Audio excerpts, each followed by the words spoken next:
Olá! Hoje a gente vai mergulhar a fundo num manual que é a verdadeira espinha dorsal dos procedimentos administrativos militares em Minas Gerais, o MAPA. E dentro dele, vamos focar num conceito que pode parecer um bicho de 7 cabeças no início, mas que é essencial de se entender: a transgressão disciplinar residual, a famosa TDR. A gente vai desvendar isso passo a passo e, no final, tudo vai fazer sentido. Vamos nessa? Para a gente não se perder, nosso caminho está bem traçado. Primeiro, vamos entender o básico, o que de fato é uma TDR. Depois, vamos ver como é o procedimento padrão quando ela aparece no inquérito policial militar. Em seguida, vamos descobrir de onde mais uma TDR pode surgir, como as provas são aproveitadas de um processo para o outro e, para fechar, vamos analisar os casos em que a TDR é considerada grave. Então, vamos começar. Certo. Primeiro passo de todos. Vamos firmar a base. Afinal de contas, o que significa transgressão disciplinar residual? Entender esse conceito é a chave para abrir todas as outras portas desse assunto. A ideia central é a seguinte: a TDR não é o crime principal que está sendo investigado. Pensa assim, existe uma investigação de um crime militar em andamento. No meio dessa apuração toda, uma outra conduta do militar vem à tona. Essa conduta pode até não ser um crime, mas ela com certeza fere os princípios dos deveres, a ética militar. É essa conduta que sobra, que é residual, que a gente chama de TDR. É uma questão puramente administrativa, disciplinar. E o artigo 57 do MAP coloca isso preto no branco para a gente. Ele dá a definição oficial. O mais importante aqui é notar o quão abrangente isso é.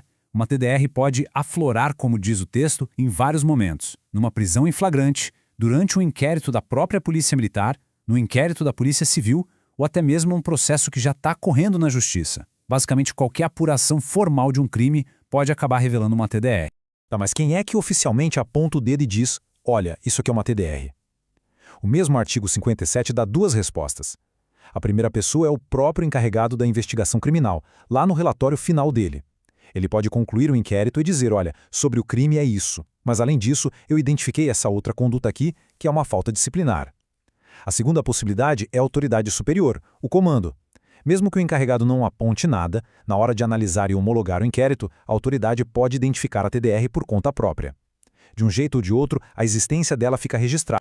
Agora que a gente já sabe o que é uma TDR e quem pode identificá-la, vamos para a parte prática. O que acontece de fato quando uma TDR aparece no meio de um inquérito policial militar, por exemplo? O MAP define um procedimento padrão, um passo a passo bem claro.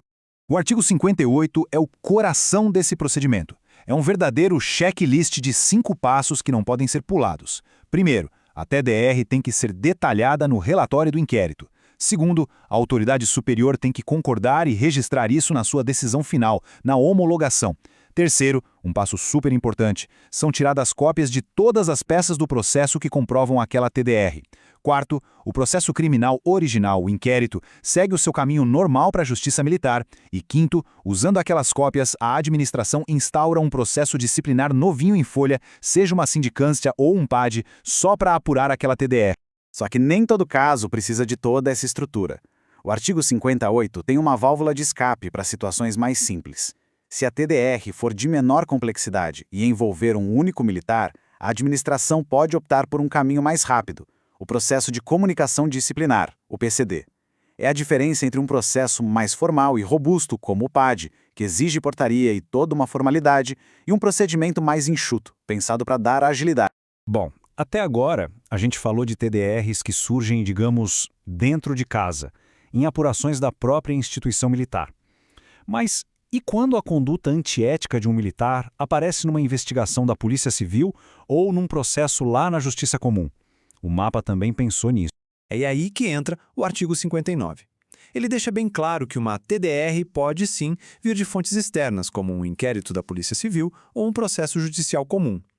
E o ponto-chave é este: não importa de onde veio a notícia da TDR. A administração militar tem o dever de seguir exatamente aquele mesmo roteiro de 5 passos que a gente viu no artigo 58. A origem da informação não muda a obrigação de apurar. E aqui tem um detalhe fundamental, que está no parágrafo único do artigo 59. A administração militar não pode ficar de braços cruzados esperando os documentos caírem no colo. Ela tem o dever de diligenciar. Ou seja, ela precisa ser proativa, ir atrás, buscar as cópias dos processos sempre que ficar sabendo que um militar seu foi formalmente indiciado, denunciado ou até condenado na Justiça Comum.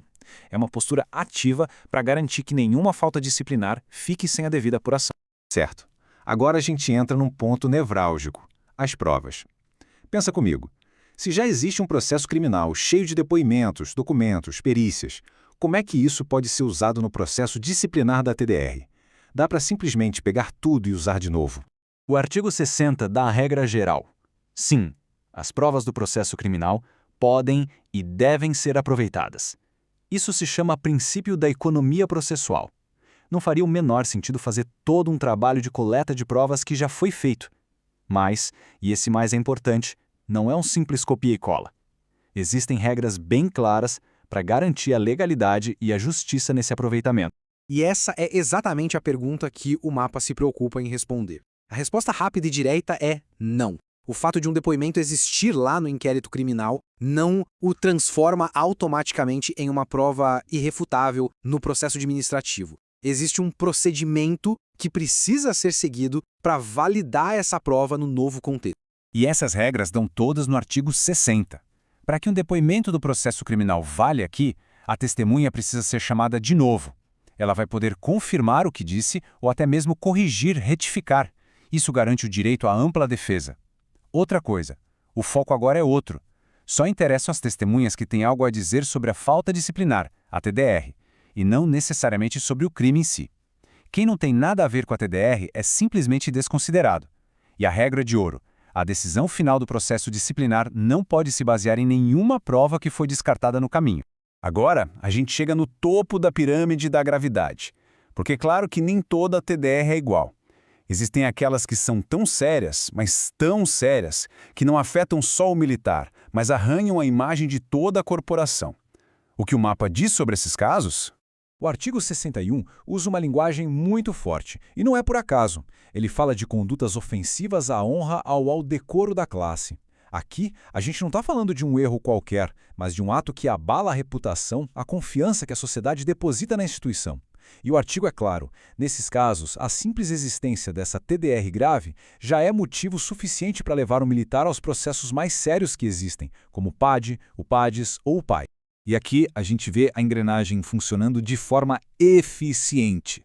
Se a apuração do crime já deixou claro quem fez o quê, ou seja, a autoria e a materialidade do fato, e esse fato é desonroso, a administração não precisa reinventar a roda. Aquelas provas do processo criminal já são a base, a justificativa para abrir um processo que pode inclusive levar à demissão. O parágrafo único do artigo 61 toca num ponto jurídico crucial. O militar acusado poderia argumentar: ei, minha defesa foi prejudicada lá no processo criminal, então essas provas não valem. O mapa já se antecipa a isso e diz: essa alegação não impede a abertura do processo administrativo. E por quê? A resposta é simples: porque o processo administrativo é um processo novo. Nele, o direito à ampla defesa e ao contraditório será garantido novamente do zero. Uma coisa não anula a outra. E com isso, a gente chega na grande reflexão que todo esse procedimento da TDR nos propõe. É uma busca constante por um equilíbrio muito delicado. De um lado da balança está a necessidade de dar uma resposta rápida e eficiente a uma conduta inadequada. Do outro lado está o direito sagrado à ampla defesa e ao contraditório para o militar. O grande mérito do mapa é justamente tentar traçar um caminho que harmonize esses dois pilares, que são fundamentais para a justiça administrativa.